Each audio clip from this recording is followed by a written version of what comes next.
I came back from a trip to Europe in our hiatus, and I met Rob in New York, and he basically knew where he wanted to get to in the end of the season. I mean, getting there, of course, obviously is challenging, but he really had a vision that would pop up throughout the series, which we were going to end up with at Ides of March, which was Xena and Gabrielle both being crucified.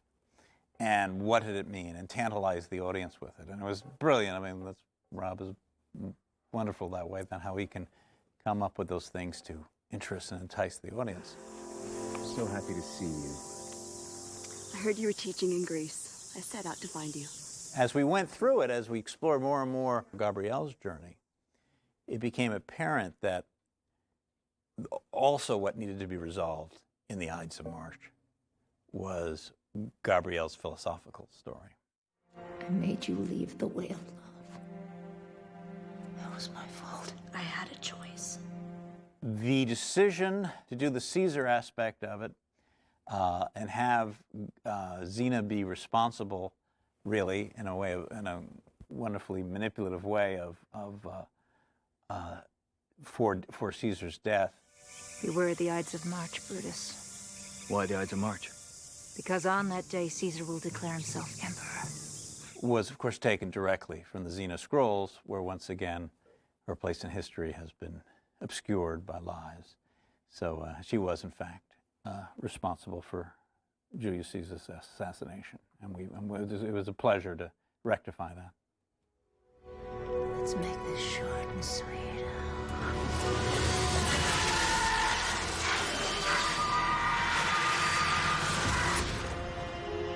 Brings back memories, doesn't it, Xena? Well, I mean, the naked truth is it's always good to get Callisto in. I mean, that's the thing. But we did also feel, I mean, because Hudson is so charismatic and wonderful, and why not bring a really neat, beautiful, sexy actress back to play a wonderful villain? So, I mean, there's a sort of a no-brainer aspect to it.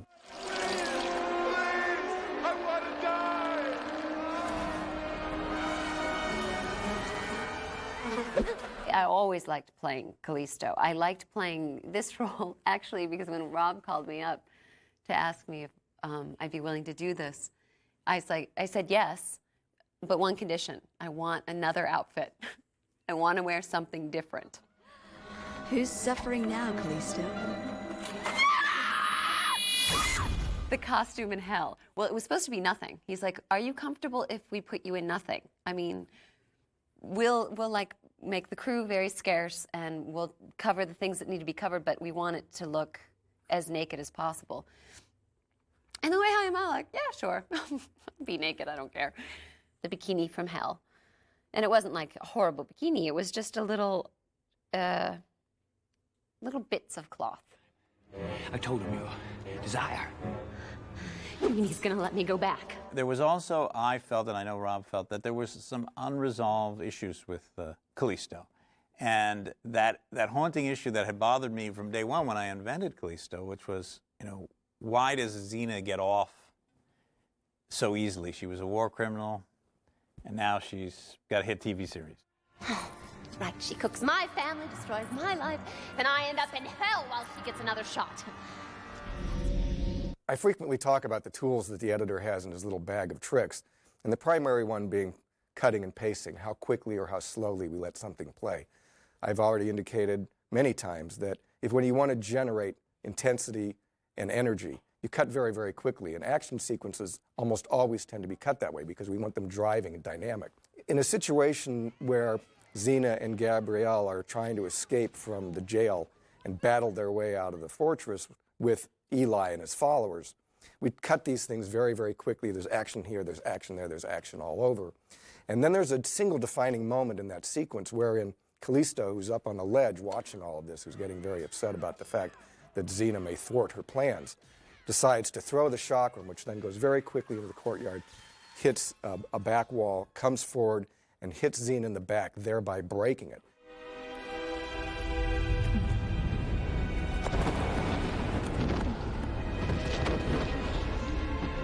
at that moment, everything goes to slow motion. So we've taken a very intense sequence and suddenly changed the emotional dynamic. We are no longer working on energy and speed. We are now working on pain, anguish, and fear.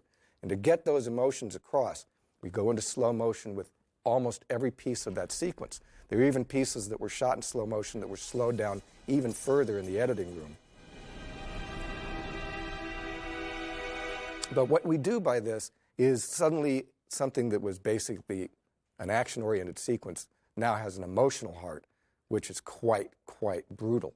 And following Xena down to the ground and then see her face shake when she impacts gives that scene total emotional resonance, where before it had simply been an action sequence.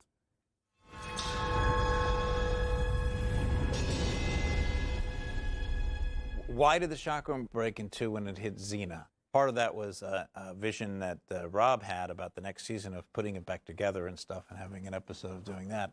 I think, too, though, and my rationale of writing it was, in a sense, Xena and the chakram are sort of one. Spiritually, they were one, and when Xena broke, the chakram broke, and I guess they're, that's the way I saw it. It's sort of like a broken heart.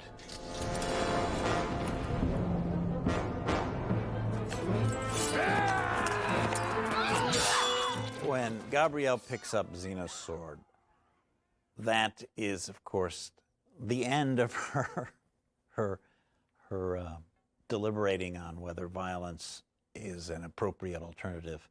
She's going to inflict some serious damage on people who were threatening Xena.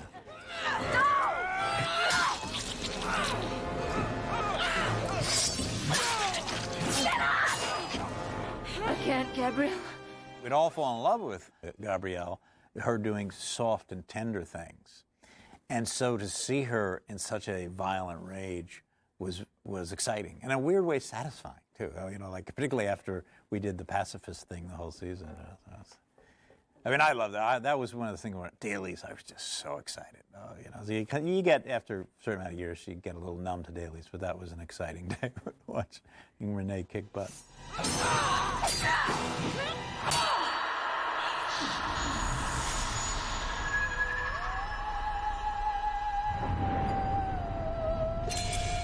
Boy, does Renee do that great.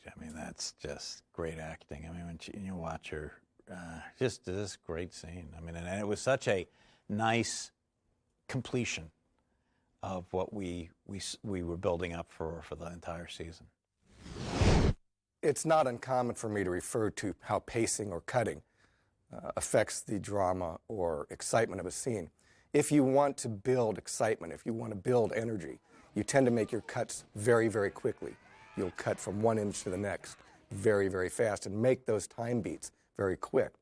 If you want to generate emotion, if you want to accentuate drama, then I believe you have to slow those pieces down. You have to, rather than have little tiny pieces, you'll draw them out and give them excess emphasis by the fact that you're lingering longer on a particular moment. There's a scene in Ides that I found particularly moving at the time I was editing it, and with subsequent viewings as well, because I did that very same thing. I let those emotional moments play very long. And the scene I'm referring to is where Xena and Gabrielle are in the jail awaiting their fate after Xena's back has been broken. Gabrielle.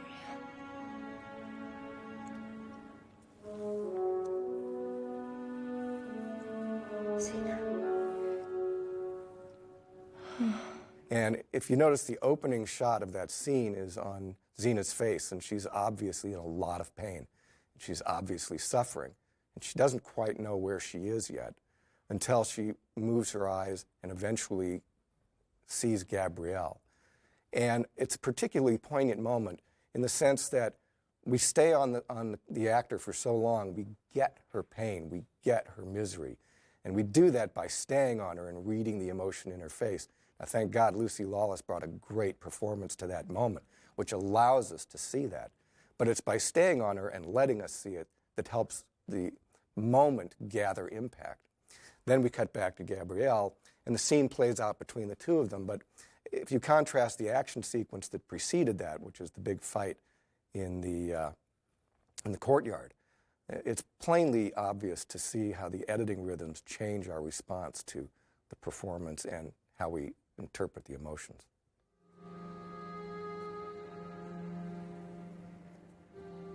I'm sorry for all the times I didn't treat you right.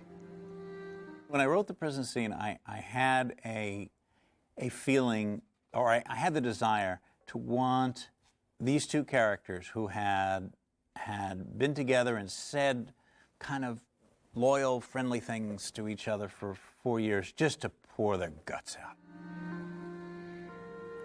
Before I met you, no one saw me for who I was. I felt invisible, but you saw all the things that I could be. And really just tell each other how much they loved each other. Right? It was sort of a consummation of so much, and you know, the actors did it great, and I was so pleased with that. That was a terrific moment in the series. I'm so happy that so many people like that.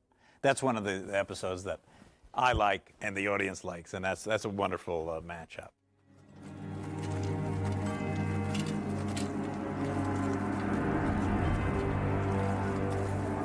Standing out in the snow, I think I was looking up while we were just on hold and setting up, and I was looking at all the snow, and I think the director came up to me and said, "Stick your tongue out." And I loved that. I thought it was brilliant. He goes, "Catch the snowflakes on your tongue." Because it's so like Callisto. I mean, and everybody knows what that's like, being a little kid and having that little kid side of you. And that's what's so grotesque, is that you see this little bit of innocence from someone that's helping crucify other human beings. I mean, it's just that it's so twisted. Are you ready for your trip to Gaul? I'll be ready. Good.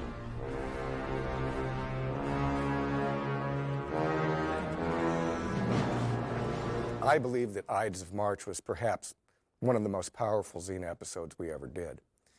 And there's a lot of reasons for that, but I think one of them would happen to be a very, very important sequence in the show, that being Xena and Gabrielle's crucifixion and Caesar's assassination. That's the culminating point at which the sequence ends.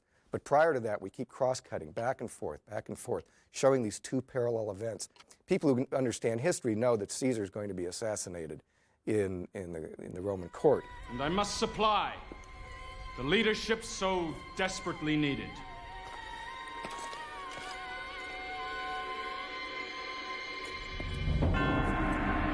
The cutting between the crucifixion and Caesar's assassination was Rob's vision. I don't think it was from day one. I think he evolved that. But you know, what he had from day one is the crucifixion, and then he started working on, I want an intercut with the assassination of Caesar. So it was always Rob's idea, and you know, I wrote it pretty much as he saw it, which is the intercut. So yeah, it turned out great. They filmed it wonderfully, and they cut it great.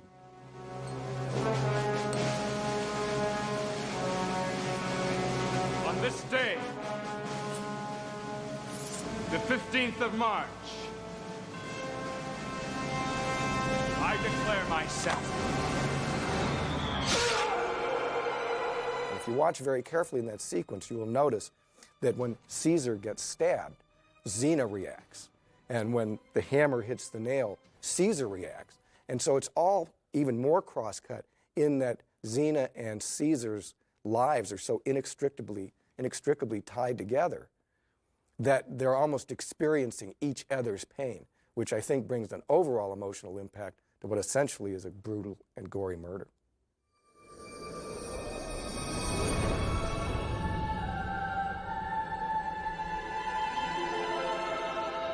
I just was so impressed with what they did with it. I mean, it was just great television, and like, I was really into my writing. I was really into where the two characters were, Xena and Gabrielle. But I wasn't really thinking of what it would look like that much. You know, I mean, sometimes I did, sometimes I didn't. And when I saw it, I was just so impressed with it. It was just really one of the great moments of the series.